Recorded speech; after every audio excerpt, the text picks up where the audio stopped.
കർത്താവിന്റെ വിലയേറിയ നാമത്തിന് മഹത്വം ഉണ്ടാകട്ടെ. വെളിപ്പാട് പുസ്തകത്തിന്റെ അവസാനത്തെ അധ്യായങ്ങളിലേക്ക് നാം വന്നിരിക്കുകയാണ്. 21 അധ്യായം കർത്താവിനെ വെച്ചാൽ ഇന്ന് നമുക്ക് ധ്യാനിക്കാം. Revelation chapter 21.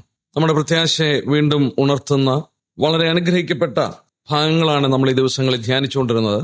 21 അധ്യായത്തിലേക്ക് നമുക്കൊന്ന് കടന്ന് ഏതാനും വാക്യങ്ങൾ അവിടെ ഒന്ന് ശ്രദ്ധിക്കാം. 21 അധ്യായത്തിന്റെ ആദ്യത്തെ വാക്യങ്ങളിൽ, ഞാൻ പുതിയ ആകാശവും പുതിയ ഭൂമിയും കണ്ടു. ഒന്നാമത്തെ ആകാശം ഒന്നാമത്തെ ഭൂമി ഒഴിഞ്ഞുപോയി, സമുദ്രമിനിയില്ല. പുതിയ യെരൂശലേം എന്ന വിശുദ്ധ നഗരം ഭർത്താവിനായി അലങ്കരിച്ചിരിക്കുന്ന മണവാട്ടിയെ പോലെ ഒരുങ്ങി സ്വർഗത്തിൽ നിന്ന് ദൈവസന്നിധിയിൽ നിന്ന് തന്നെ ഇറങ്ങുന്നത് ഞാൻ കണ്ടു. സിംഹാസനത്തിൽ നിന്നൊരു മഹാശബ്ദം പറയുന്നതായി ഞാൻ കേട്ടത്, ഇതാ മനുഷ്യരോടുകൂടെ ദൈവത്തിന്റെ കൂടാരം, അവൻ അവരോടുകൂടെ വസിക്കും, അവർ അവന്റെ ജനമായിരിക്കും, ദൈവം താൻ അവരുടെ ദൈവമായി അവരോടുകൂടെ ഇരിക്കും. അവൻ അവരുടെ കണ്ണിൽ നിന്ന് കണ്ണുനീരെല്ലാം തുടച്ചു കളയും. ഇനി മരണം ഉണ്ടാകുകയില്ല, ദുഃഖവും മുറിവിളിയും കഷ്ടതയും ഇനി ഉണ്ടാകുകയില്ല. ഒന്നാമത്തേത് കഴിഞ്ഞുപോയി. സിംഹാസനം ഇരിക്കുന്നു, ഇതാ ഞാൻ സകലവും പുതുതാക്കുന്നു എന്ന് അരുളിച്ചെയ്തു. എഴുതുക, ഈ വചനം വിശ്വാസയോഗ്യവും സത്യവുമാകുന്നുവെന്ന് അവൻ കൽപ്പിച്ചു.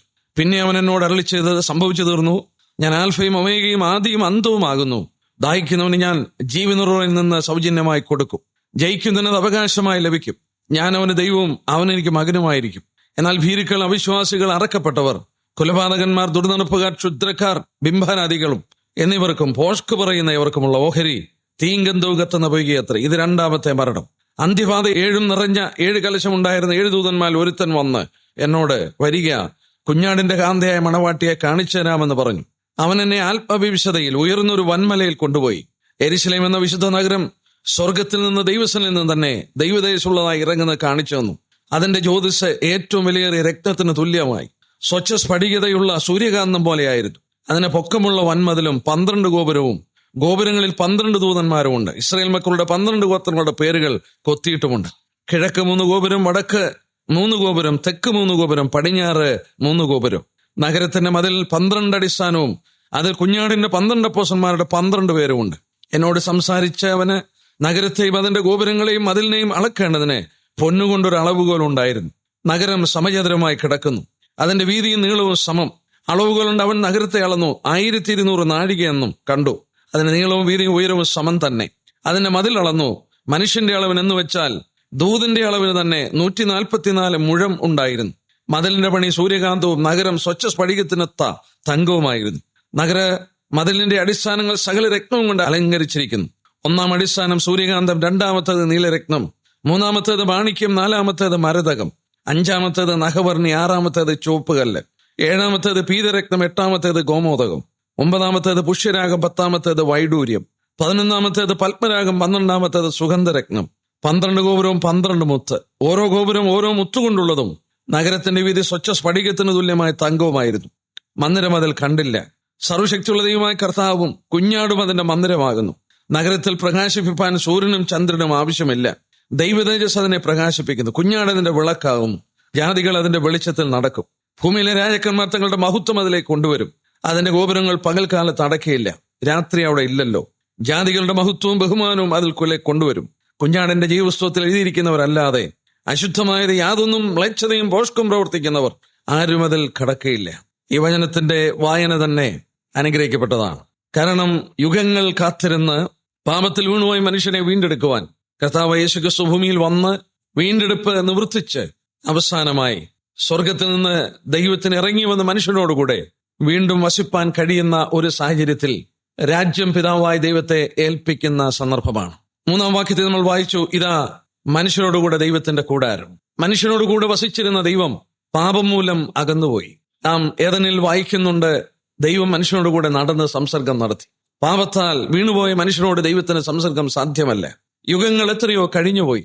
യേശുക്രിസ്തു വീണ്ടെടുപ്പ് സാധിക്കുകയാണ്. ഈ ലോകം സാത്താന്റെ അധികാരത്തിലായിരുന്നു. പീഡന കാലഘട്ടത്തോടുള്ള ബന്ധത്തിൽ അതിന്റെ വീണ്ടെടുപ്പും അവൻ സാധിപ്പിച്ചു.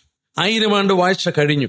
നമ്മൾ ചിന്തിച്ചതുപോലെ പാപികളുടെ ന്യായവിധിയും കഴിഞ്ഞ് അവരെ നിത്യനരകത്തിലേക്ക് തള്ളി ഒരു പുതിയ ഭൂമിയും പുതിയ ആകാശവും സൃഷ്ടിച്ച് യാതൊരു അശുദ്ധിയും ഭോഷ്ക് പറയുന്നവരും യാതൊരു മ്ലേച്ഛത പ്രവർത്തിക്കുന്നവരും കടക്കാത്ത ഒരു അനുഗ്രഹിക്കപ്പെട്ട പുതിയ ഭൂമി ഉണ്ടാക്കി ആ ഭൂമിയിലേക്ക് ദൈവം ഇറങ്ങി വരുന്ന കാഴ്ചയാണ്. കൊരിന്ത്യർ ലേഖനത്തിൽ ഒരു വാക്യം നമുക്കൊന്ന് വായിക്കാം.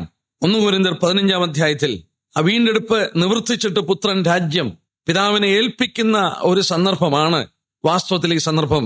1 കൊരിന്ത്യർ 15-24 തൊട്ടുള്ള വാക്യം. 1 Corinthians chapter 15 verses 24 onwards. നമ്മള് പുനരുത്ഥാനത്തുള്ള ബന്ധത്തിലൂടെ വായിച്ചിട്ട് പിന്നെ അവസാനം അന്നവൻ എല്ലാ വാഴ്ചയ്ക്കും അധികാരത്തിനും ശക്തിക്കും നീക്കം വരുത്തിയിട്ട് രാജ്യം പിതാവായ ദൈവത്തെ ഏൽപ്പിക്കും. അവൻ സകല ശത്രുക്കളെയും കാൽക്കീഴാക്കി വെക്കോളം വാഴേണ്ടതാകുന്നു. ഒടുക്കത്തെ ശത്രുവായിട്ട് മരണം നീങ്ങിപ്പോകും. സകലത്തെയും അവന്റെ കാൽക്കീഴാക്കിയിരിക്കുന്നുണ്ടല്ലോ, സകലവും അവന് കീഴ്പ്പെട്ടിരിക്കുന്നു എന്ന് പറഞ്ഞ സകലത്തെയും കീഴാക്കി കൊടുത്തവൻ ഒഴികെ അത്രേ എന്ന് സ്പഷ്ടം. എന്നാൽ അവന് സകലവും കീഴ്പ്പെട്ടിരുന്ന ശേഷം ദൈവം സകലത്തിലും സകലവും ആകേണ്ടതിന് പുത്രൻ താൻ സകലവും തനിക്ക് കീഴാക്കി കൊടുത്തവന് കീഴ്പ്പെട്ടിരിക്കും. വീണ്ടെടുപ്പ് പൂർത്തീകരിച്ച് അവസാനമായി ഒടുക്കത്തെ ശത്രുവായി മരണവും നീങ്ങി രണ്ടാം മരണം നരകത്തിന്റെ ന്യായവിധിയും കഴിഞ്ഞ് പാപികളായ മനുഷ്യരെ മുഴുവൻ വേർതിരിച്ച ശേഷം രാജ്യം പിതാവായ ദൈവത്തെ ഏൽപ്പിക്കുകയാണ്. എത്ര അനുഗ്രഹിക്കപ്പെട്ട ഒരു കാര്യമാണ്. മാത്രമല്ല, ഒരു മനുഷ്യ മനസ്സിലും തോന്നാത്ത ഒരു പുതിയ ഭൂമിയെക്കുറിച്ചുള്ള വെളിപ്പാട്, പുതിയ ആകാശത്തെക്കുറിച്ചുള്ള ഒരു വെളിപ്പാട് നമുക്ക് ദൈവം കൃപയാൽ ഇവിടെ തരികയാണ്. പഴയ നിയമ ഏടുകളിൽ നിന്ന് ഇതോടുള്ള ബന്ധത്തിൽ ചില വാക്യങ്ങൾ പ്രാരംഭമായി നമുക്കൊന്ന് വായിക്കാം. യെശയ്യാ പ്രവാചകന്റെ പുസ്തകം നമുക്കൊന്ന് ശ്രദ്ധിക്കാം. ഈ പുതിയ ഭൂമിയെക്കുറിച്ച് പഴയ നിയമ ഏടുകളിൽ പ്രവാചകന്മാർക്ക് അല്ലെങ്കിൽ യെശയ്യാ പ്രവാചകങ്ങളുടെ ദൈവം വെളിപ്പെടുത്തിയത് നമ്മൾ കാണുന്നുണ്ട്. ഈ വെളിപ്പെടുത്തിയത് ഒരു പ്രത്യേക സന്ദർഭത്തിലുമാണ്. യെശയ്യാ പ്രവചനം 64 അധ്യായത്തിന്റെ 4 വാക്യം വായിച്ചാൽ നമ്മൾ ഇങ്ങനെ വായിക്കുന്നതായിട്ട് കാണുന്നു. യെശയ്യാ പ്രവചനം 64 അധ്യായത്തിന്റെ 4 വാക്യത്തില്, നീ അല്ലാതെ ഒരു ദൈവം തന്നെ കാത്തിരിക്കുന്നതിനു വേണ്ടി പ്രവർത്തിക്കുന്നത് പണ്ടേ മുതൽ ആരും കേട്ടിട്ടില്ല, ഗ്രഹിച്ചിട്ടില്ല, കണ്ണുകൊണ്ട് കണ്ടിട്ടുമില്ല. നീ അല്ലാതെ ഒരു ദൈവം തന്നെ കാത്തിരിക്കുന്നവർക്ക് വേണ്ടി പ്രവർത്തിക്കുന്നത് പണ്ട് മുതൽ ആരും കേട്ടിട്ടില്ല. ദൈവത്തെ കാത്തിരിക്കുന്ന ഒരു കൂട്ടം ജനത്തിനു വേണ്ടി ദൈവം എങ്ങനെ പ്രവർത്തിക്കുന്നു എന്നുള്ളത് ആർക്കും മനസ്സിലായിട്ടില്ല.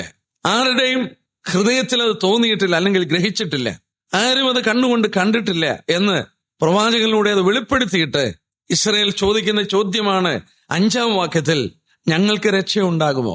5 വാക്യത്തിന്റെ അവസാനം, ഞങ്ങള് എത്രയോ നാളുകളായി പ്രവാസത്തിലും മറ്റും കിടന്ന് കഷ്ടത അനുഭവിക്കുന്ന ഞങ്ങൾക്ക് ഒരു ശുഭകരമായ ഭാവി ഉണ്ടാകുമോ, രക്ഷയുണ്ടാകുമോ എന്ന് ചോദിക്കുമ്പോൾ ദൈവം പറയുന്ന മറുപടി നമ്മള് 65 അധ്യായത്തിന്റെ 17 വാക്യത്തിൽ വായിക്കുന്നു. വാസ്തവത്തിൽ അതിന്റെ മറുപടിയാണ് 65:17. തന്നെ കാത്തിരിക്കുന്നവർക്ക് വേണ്ടി പ്രവർത്തിക്കുന്ന ദൈവത്തോടുള്ള ബന്ധത്തിൽ ഞങ്ങൾക്ക് രക്ഷയുണ്ടോ എന്ന് ചോദിച്ചപ്പോൾ 65:17, ഇതാ ഞാൻ പുതിയ ആകാശവും പുതിയ ഭൂമിയും സൃഷ്ടിക്കുന്നു, മുമ്പിലത്തത് ആരും ഓർക്കയില്ല, ആരുടെയും മനസ്സിൽ വരികയുമില്ല. ഞങ്ങൾക്ക് രക്ഷയുണ്ടാകുമോ? ഞങ്ങൾക്കൊരു ശുഭകരമായ ഭാവി ഉണ്ടാകുമോ? ഇതാ ഞാൻ പുതിയൊരു ആകാശവും ഭൂമിയെ സൃഷ്ടിക്കുന്നു. ദൈവം ഇസ്രായേലിനോട് വെളിപ്പെടുത്തി കൊടുക്കുകയാണ്. നമ്മൾ നേരത്തെ വായിച്ച പോലെ തന്നെ കാത്തിരിക്കുന്നവർക്ക് വേണ്ടി അല്ലാതെ അവർക്ക് വേണ്ടി പ്രവർത്തിക്കുന്ന ദൈവം വെളിപ്പെടുത്തി തന്നതാണ് ഈ വലിയ വസ്തുത. ഒരിക്കൽ കൂടെ 66 അധ്യായത്തിന്റെ 22 വാക്യം നോക്കി. യെശയ്യാ 66:22, ഞാൻ ഉണ്ടാക്കുന്ന പുതിയ ആകാശവും പുതിയ ഭൂമിയും എന്റെ മുമ്പാകെ നിലനിൽക്കുന്നത് പോലെ നിങ്ങളുടെ സന്തതിയും നിങ്ങളുടെ പേരും നിലനിൽക്കുന്ന യഹോവയുടെ അരുളപ്പാട്. ഞാൻ ഉണ്ടാക്കുന്ന പുതിയ ആകാശവും പുതിയ ഭൂമിയും. അപ്പോൾ ഇത് ദൈവത്തിന്റെ സൃഷ്ടിയാണ്, ദൈവം ഇത് സൃഷ്ടിച്ചതാണ്. എന്നാൽ ഇവിടെ നമ്മൾ ഓർത്തതുപോലെ തനിക്ക് വേണ്ടി കാത്തിരിക്കുന്നവർക്ക് വേണ്ടി ദൈവം സംഗ്രഹിച്ചിരിക്കുന്നത്, പ്രവർത്തിക്കുന്നത് ആരുടെയും മനസ്സിൽ തോന്നുകയോ ഗ്രഹിക്കുകയോ ചെയ്തിട്ടില്ല. എന്നെ പ്രിയപ്പെട്ട സൗരന്മാരെ, തനിക്ക് വേണ്ടി കാത്തിരിക്കുന്നവർക്ക് വേണ്ടി പ്രവർത്തിക്കുന്ന ഒരു ദൈവം, അവന്റെ പ്രവർത്തനം എത്ര വലുതായിരിക്കും! ദൈവത്തോളം വലുപ്പമുണ്ട് അവന്റെ പ്രവൃത്തികൾക്ക്, ദൈവത്തോളം മഹത്വമുണ്ട് അവന്റെ മഹത്വപൂർണമായ പ്രവർത്തിക്ക്. അവൻ നമുക്ക് വേണ്ടി പ്രവർത്തിക്കുന്ന ദൈവമാണ്. ഇത് ദൈവം നമുക്ക് വെളിപ്പെടുത്തി തരുന്നു. ഇത് പൗലോസ് കൊരിന്ത്യർക്ക് നമ്മൾ എടുത്ത് കോട്ടിയത് പറയുന്നത് ശ്രദ്ധേയമായ കാര്യമാണ്. അത് നമ്മുടെ രക്ഷയുള്ള ബന്ധത്തിലാണ് ഓർപ്പിക്കുന്നത്. 1 കൊരിന്ത്യ ലേഖനം ഒന്ന് എടുത്താട്ടെ. 1 കൊരിന്ത്യർ അതിന്റെ 2 അധ്യായം എടുക്കുമ്പോൾ മഹത്വപൂർണമായ ഈ അവസ്ഥയെക്കുറിച്ച് പൗലോസ് ഓർപ്പിക്കുന്നത് നോക്കി. 1 കൊരിന്ത്യർ 2 അധ്യായത്തിന്റെ 7 വാക്യം. 1 Corinthians chapter 2 verse 7. ദൈവം ലോക സൃഷ്ടിക്ക് മുമ്പേ നമ്മുടെ തേജസ്സിനായി മുൻനിയമിച്ചതും മറിഞ്ഞിരുന്നതുമായ ദൈവത്തിന്റെ ജ്ഞാനമത്രേ ഞങ്ങൾ മർമ്മമായി പ്രസ്താവിക്കുന്നത്. അത് ഈ ലോകത്തിന്റെ പ്രഭുക്കന്മാരെ അറിഞ്ഞിരുന്നില്ല. അറിഞ്ഞിരുന്നെങ്കിൽ അവർ തേജസ്സിന്റെ കർത്താവിനെ ക്രൂശിക്കുകയില്ലായിരുന്നു. അവർക്കിത് ഗ്രഹിപ്പാൻ കഴിഞ്ഞില്ല. എന്താണത്? ദൈവം തന്നെ സ്നേഹിക്കുന്നവർക്ക് ഒരുക്കിയിട്ടുള്ളത് കണ്ണ് കണ്ടിട്ടില്ല, ചെവി കേട്ടിട്ടില്ല, ഒരു മനുഷ്യന്റെ ഹൃദയത്തിൽ തോന്നിയിട്ടില്ല എന്ന് എഴുതിയിരിക്കുന്ന പോലെ തന്നെ. അത് യെശയ്യാ 64:4 നിന്നുള്ള കോട്ടിങ്ങാണ്. ആർക്കും തോന്നിയിട്ടില്ല എന്ന് എഴുതിയിരിക്കുന്ന പോലെ തന്നെ. എന്നാൽ നമുക്കോ ദൈവം തന്റെ ആത്മാവിനാൽ വെളിപ്പെടുത്തിയിരിക്കുന്നു. തേജസ്സിന്റെ കർത്താവ് മൂലം നമുക്ക് തേജസ് ലഭിക്കണമെന്നുള്ളത് ദൈവം ഹൃദയത്തിൽ ചിന്തിച്ചിരുന്ന കാര്യമാണ്. തേജസ്സിന്റെ കർത്താവ്, അതാണ് 7 വാക്യത്തിൽ വായിക്കുന്നത്. തേജസ്സിന്റെ കർത്താവ് മൂലം തേജസ് നഷ്ടപ്പെട്ട് നമുക്ക് തേജസ് ഉണ്ടാകണം. ആ വിധത്തിൽ ദൈവം കരുതിയത് ഒരു മനുഷ്യനും മനസ്സിലായിരുന്നില്ല. നമ്മൾ വായിക്കുന്നില്ലേ, അനേക പുത്രന്മാരെ തേജസ്സിലേക്ക് നടത്തുമ്പോൾ തങ്ങളുടെ രക്ഷാനായകനെ കഷ്ടാനുഭവങ്ങളെ തികഞ്ഞവനാക്കുന്നത് യുക്തമായിരുന്നു. ഇവിടെ പഴയ പുതിയ നിയമങ്ങളിൽ നമ്മൾ നോക്കുമ്പോൾ തനിക്ക് വേണ്ടി കാത്തിരിക്കുന്നവർക്ക് വേണ്ടി പ്രവർത്തിക്കുന്ന ഒരു ദൈവം. അത് എന്റെ ആത്മാവിനാൽ നമുക്ക് വെളിപ്പെടുത്തിയിരിക്കുകയാണ്. ഈ ഭാഗവും ആ വിധത്തിൽ നമുക്ക് വെളിപ്പെടുത്തിയിരിക്കുമ്പോൾ വളരെ വ്യക്തമായി 2 പത്രോസ് 3:13 പത്രോസ് രേഖപ്പെടുത്തി, നാം അവന്റെ വാഗ്ദത്ത പ്രകാരം നീതി വസിക്കുന്ന പുതിയ ആകാശത്തിനും പുതിയ ഭൂമിക്കുമായി കാത്തിരിക്കുന്നു. ദൈവത്തിന്റെ നീതി വസിക്കുന്ന ഒരു ഭൂമി, അന്ന് അതിനുവേണ്ടി നമ്മൾ കാത്തിരിക്കുകയാണ്. എത്ര അനുഗ്രഹിക്കപ്പെട്ട ഒരു കാര്യമാണ് ദൈവത്തിന്റെ പ്രവൃത്തി. തനിക്ക് വേണ്ടി കാത്തിരിക്കുന്നവർക്ക് വേണ്ടിയുള്ള കരുതല്, നമുക്ക് വേണ്ടിയുള്ള ദൈവത്തിന്റെ ചിന്ത, തേജസ്സിന്റെ കർത്താവ് മൂലം നമുക്ക് ലഭിക്കുന്ന തേജസ്സിന്റെ മഹത്വം, ഇത്ര വലിയ തേജസ്സൊക്കെ നമുക്ക് വരുമെന്നുള്ളത് ഈ ലോകത്തിന്റെ പ്രഭുക്കന്മാർ അറിഞ്ഞിരുന്നെങ്കിൽ കർത്താവിനെ ക്രൂശിക്കുകയില്ലായിരുന്നു. കാരണം നമുക്ക് ഈ തേജസ് കിട്ടാതിരിപ്പാൻ വേണ്ടി അവർ കർത്താവിനെ ക്രൂശിക്കാതിരുന്നേനെ. എന്നാൽ അവൻ മൂലം നാം തേജസ്സിലേക്ക് നടത്തപ്പെട്ട് ആ വലിയ ദൈവം തനിക്ക് വേണ്ടി കാത്തിരിക്കുന്നവർക്ക് വേണ്ടി പ്രവർത്തിക്കുന്ന പ്രവർത്തനത്തിന്റെ ഏറ്റവും വലിയ പ്രകടനമാണ് നമ്മളിവിടെ കാണുന്നത്. ഇതാ, ഞാൻ പുതിയ ആകാശവും പുതിയ ഭൂമിയെ സൃഷ്ടിക്കുന്നു. നീ ദിവസിക്കുന്ന ആ പുതിയ ഭൂമിക്കും പുതിയ ആകാശത്തിനും വേണ്ടി നാം കാത്തിരിക്കുന്നു. ഒരു നിമിഷം നമുക്ക് ആ ഭൂമിയിലേക്ക് ഒന്ന് തിരിഞ്ഞു നോക്കാം. ഈ ഭൂമി കടന്നുപോയ വ്യത്യസ്ത ഘടകങ്ങള് തിരുവചനത്തിൽ ശ്രദ്ധിച്ചാൽ മനസ്സിലാക്കാൻ കഴിയും. ഇവിടെ വ്യക്തമായി അത് കാണുവാൻ കഴിയുന്നില്ലെങ്കിലും ഇവിടെ ഒരു സത്യം മനസ്സിലാകുന്നു: ഒരു പുതിയ ഭൂമി ഉണ്ടാക്കുന്നു. നമ്മൾ യെശയ്യാവിൽ വായിച്ച പോലെ പുതിയ ആകാശം പുതിയ ഭൂമി എന്റെ മുമ്പാകെ നിലനിൽക്കുന്ന പോലെ മാറ്റമില്ലാതെ നിലനിൽക്കുന്ന ഒന്നാണ് ആ പുതിയ ഭൂമിയും പുതിയ ആകാശം. എന്നാൽ ഭൂമിയിലേക്കൊന്ന് ഇറങ്ങിച്ചെന്നാൽ ഈ പുതിയ ഭൂമി കടന്നു വരുന്നത് 7ാമത്തെ സ്റ്റേജിലാണ്, 7th സ്റ്റേജിലാണ്. 7 ഘടകങ്ങളുടെ ഈ ഭൂമി കടന്നു പോകേണ്ടതായിട്ട് വന്നു. ഒന്ന് ഓടിച്ച് പറഞ്ഞു പോകാം. 7ാമത്തെ ഘടകമാണ് ഈ പുതിയ ഭൂമി കടന്നു വരുന്നത്. ഒന്നാമത്തേത് ദൈവം ആദിയിൽ സൃഷ്ടിച്ച ഭൂമിയാണ്. ഉൽപ്പത്തി 1:1 വായിക്കുന്നു, ദൈവം ആദിയിൽ ആകാശവും ഭൂമിയെ സൃഷ്ടിച്ചു. നമ്മള് തെറ്റിദ്ധരിക്കരുത്, ഏദൻ തോട്ടത്തിൽ ആദമിനെ സൃഷ്ടിക്കുമ്പോൾ സൃഷ്ടിച്ച സൃഷ്ടിപ്പല്ല. ഉൽപ്പത്തി 1:1 ആദിയിൽ ദൈവം ആകാശവും ഭൂമിയെ സൃഷ്ടിച്ചു. ആ ഭൂമി ദൈവം സൃഷ്ടിച്ചപ്പോൾ നമ്മൾ ചിന്തിക്കുന്ന ഉൽപ്പത്തി പുസ്തകത്തിൽ വായിക്കുന്ന പോലെ പാഴും ശൂന്യവുമായിട്ടല്ലായിരുന്നു സൃഷ്ടിച്ചത്. തെളിവ് യെശയ്യാവ് 45 നോക്കിയാട്ടെ. യെശയ്യാവ് 45. ദൈവം പ്രാരംഭമായ ഭൂമിയെ സൃഷ്ടിച്ചപ്പോൾ പാഴും ശൂന്യവുമായിട്ട് സൃഷ്ടിച്ചതല്ല, ഒറിജിനൽ എർത്ത്, ആദ്യത്തെ ഭൂമി. യെശയ്യാ പ്രവചനം 45-ാം അധ്യായത്തിന്റെ 18-ാം വാക്യം നോക്കിയാട്ടെ. 18-ാം വാക്യം, ആകാശത്തെ സൃഷ്ടിച്ച യഹോവ ഇപ്രകാരം അരുളിച്ചെയ്യുന്നു, അവൻ തന്നെ ദൈവം, അവൻ ഭൂമിയെ നിർമ്മിച്ചുണ്ടാക്കി, അവൻ അതിനെ ഉറപ്പിച്ചു, വ്യർത്ഥമായിട്ടല്ല അവൻ അതിനെ സൃഷ്ടിച്ചത്, പാർപ്പിനത്രേ അതിനെ സൃഷ്ടിച്ചത്. ഈ formed it to be inhabited. ദൈവം ഭൂമിയെ സൃഷ്ടിച്ചപ്പോൾ അതിനെ പാഴായിട്ടല്ല സൃഷ്ടിച്ചത്. ഉൽപ്പത്തി 1:1 ആദിയിൽ ദൈവം ആകാശവും ഭൂമിയെ സൃഷ്ടിച്ചു. ആ ഭൂമി ദൈവം സൃഷ്ടിക്കുന്നത് പാഴായിട്ടുള്ള നിർമ്മിതി അല്ലായിരുന്നു. എന്നാൽ ഉൽപ്പത്തി 1:1 കഴിയുമ്പോൾ ഭൂമി പാഴും ശൂന്യവുമായി. എന്തുകൊണ്ട് പാഴും ശൂന്യവുമായി? എന്തോ വലിയൊരു വിപത്ത് സംഭവിച്ചിട്ട് ഈ ഭൂമി പാഴും ശൂന്യമായി മാറിപ്പോയി. ചാവോറ്റിക് എർത്ത്, പാഴും ശൂന്യമായ ഭൂമി. ആ പാഴും ശൂന്യമായ ഭൂമിയെ ആണ് ഉൽപ്പത്തി പുസ്തകം 1:1 കഴിഞ്ഞ് വായിക്കുന്നത്. ആദിയിൽ ദൈവം ആകാശവും ഭൂമിയെ സൃഷ്ടിച്ചു. ഭൂമി പാഴും ശൂന്യമായിരുന്നു. ഉൽപ്പത്തി പുസ്തകം 1:2 വാക്യം, ചാവോറ്റിക് എർത്ത്, പാഴും ശൂന്യമായ ഭൂമി. എന്തോ വലിയ വിപത്ത് സംഭവിച്ചു, എന്തോ വലിയ ന്യായവിധി കടന്നു വന്നു. ഒരു പക്ഷെങ്കിൽ ഇവിടെ വസിച്ചിരുന്ന ദൂതന്മാർ പാപം ചെയ്തതിന്റെ ഫലമായി അങ്ങനെ സംഭവിച്ചതാണെന്ന് ചിന്തിപ്പാൻ ന്യായമുണ്ട്. ദൈവത്തിന്റെ വലിയ ന്യായവിധി വന്നു. ഇനിയും ഈ ഭൂമി തീക്കായി സൂക്ഷിച്ചിരിക്കുന്നു എന്ന് പത്രോസ് രേഖപ്പെടുത്തുമ്പോൾ ഒരിക്കലും ഇത് വെള്ളം കൊണ്ട് നശിപ്പിക്കപ്പെട്ടതാണ്. എന്നാൽ നാം ഓർക്കുന്ന പോലെ വെള്ളം കൊണ്ട് നശിപ്പിച്ചു എന്ന് പത്രോസ് രേഖപ്പെടുത്തുമ്പോൾ അത് നോഹയുടെ കാലത്തെ ജലപ്രളയമല്ലായിരുന്നു. പത്രോസിന്റെ ലേഖനം 2 പത്രോസ് 3-ാം അധ്യായം, 2 പത്രോസ് 3-ാം അധ്യായത്തിലെ 2 Peter chapter 3, 2 പത്രോസ് 3-ാം അധ്യായത്തിന്റെ 5 തൊട്ടുള്ള വാക്യം വായിക്കുമ്പോൾ, ആകാശവും വെള്ളത്തിൽ നിന്ന് വെള്ളത്താൽ ഉളവായ ഭൂമിയും പണ്ട് ദൈവത്തിന്റെ വചനത്താൽ ഉണ്ടായെന്നും, അതിനാൽ അന്നുള്ള ലോകം എന്നുള്ള ലോകമാണ് പണ്ട് ദൈവത്തിന്റെ വചനത്താൽ ഉണ്ടായ ലോകം. ഏദനിലെ ലോകമല്ല, പണ്ട് ദൈവത്തിന്റെ വചനത്താൽ ഉണ്ടായ ഭൂമി. പാഴും ശൂന്യമായിട്ടല്ല അവൻ സൃഷ്ടിച്ചത്, പാർപ്പനായി സൃഷ്ടിച്ച ഭൂമി. ആ ഭൂമി അതിനാൽ അന്നുള്ള ലോകം ജലപ്രളയത്തിൽ മുങ്ങി നശിച്ചു. ദൈവം ആദ്യം സൃഷ്ടിച്ച ഭൂമി അത് വെള്ളം കൊണ്ട് ജലപ്രളയത്തിൽ മുങ്ങി നശിച്ചു. ജലപ്രളയം നമ്മൾ പെട്ടെന്ന് കേൾക്കുമ്പോൾ നോഹയുടെ ജലപ്രളയമാണ് നമ്മൾ ഓർക്കുന്നത്. അല്ല എന്ന് വേദപണ്ഡിതന്മാർ പറയുന്നു. അതിന് പല കാരണങ്ങൾ അവർ പറയുന്നുണ്ട്. എന്നാൽ അതിന്റെ വളരെ വിശദീകരണത്തിലേക്ക് പോകാതെ നോക്കുക. ഇവിടെ ജലപ്രളയത്താൽ മുങ്ങി നശിച്ചു. എന്നാൽ ഇപ്പോഴുള്ള ഭൂമി ഇനിയും അത് തീക്കായി സൂക്ഷിച്ചിരിക്കുകയാണ്. ഒരിക്കൽ വെള്ളം കൊണ്ട് നശിപ്പിച്ച പോലെ ഇനി അത് തീ കൊണ്ട് നശിപ്പിക്കാൻ പോവുകയാണ്. നമ്മുടെ വിഷയത്തിലേക്ക് നമുക്ക് നിൽക്കാം. ഒറിജിനൽ ഭൂമി, ആദ്യം സൃഷ്ടിച്ച ഭൂമി, ആദിയിൽ ദൈവം സൃഷ്ടിച്ച ഭൂമി. 2 ചാവോറ്റിക് എർത്ത് അല്ലെങ്കിൽ പാഴും ശൂന്യമായി തീർന്ന ഭൂമി. ആ ഭൂമിയാണ് ദൈവം വീണ്ടും ഉൽപ്പത്തി പുസ്തകത്തിൽ കാണുന്നത് 1-ാം ദിവസം, 2-ാം ദിവസം, 3-ാം ദിവസം എന്ന് പറഞ്ഞുകൊണ്ട് അവൻ സൃഷ്ടിക്കുമ്പോൾ ആ സൃഷ്ടിച്ച ഭൂമിയുടെ പേരാണ് ഏഡനിക് എർത്ത്, ഏദൻ തോട്ടമുള്ള ഭൂമി. അപ്പോൾ നോക്കുക, ഒറിജിനൽ എർത്ത്, 2 പാഴും ശൂന്യമായ ഭൂമി, 3 ഏദനിക് എർത്ത്, ഏദൻ തോട്ടം ഉള്ള ആ ഭൂമി. ആ ഭൂമിയിൽ മനുഷ്യനെ സൃഷ്ടിച്ച ദൈവം ആക്കുമ്പോൾ അവരോട് ഇങ്ങനെയാ പറഞ്ഞത്. അത് കിങ്സ് ജെയിംസ് വേർഷനിൽ നമ്മൾ വായിക്കുകയാണെങ്കിൽ റിപ്ലനിഷ് ദ എർത്ത്, ഭൂമിയിൽ വീണ്ടും നിങ്ങൾ നിറയുക.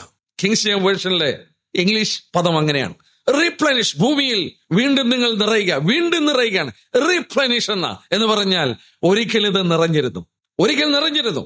ഒറിജിനൽ എർത്ത് പാഴും ശൂന്യമായി ദൈവം സൃഷ്ടിച്ചതല്ല. എന്നാൽ വീണ്ടും മനുഷ്യനോട് ആവശ്യപ്പെട്ടു റീപ്ലനിഷ്, നിറയ്ക്കുവാനായിട്ട് ആവശ്യപ്പെട്ടു ഏദൻ ഭൂമി. എന്നാൽ ഏദൻ ഭൂമി അത് 3-ാമത്തെ സ്ഥിതിയാണ്. ആ ഏദൻ ഭൂമി മറ്റൊരു വലിയ വിപത്തിലേക്ക് വീണു. മനുഷ്യൻ പാപം ചെയ്തു കഴിഞ്ഞപ്പോൾ അത് വീണഭൂമിയായി ഫോളൻ എർത്ത്.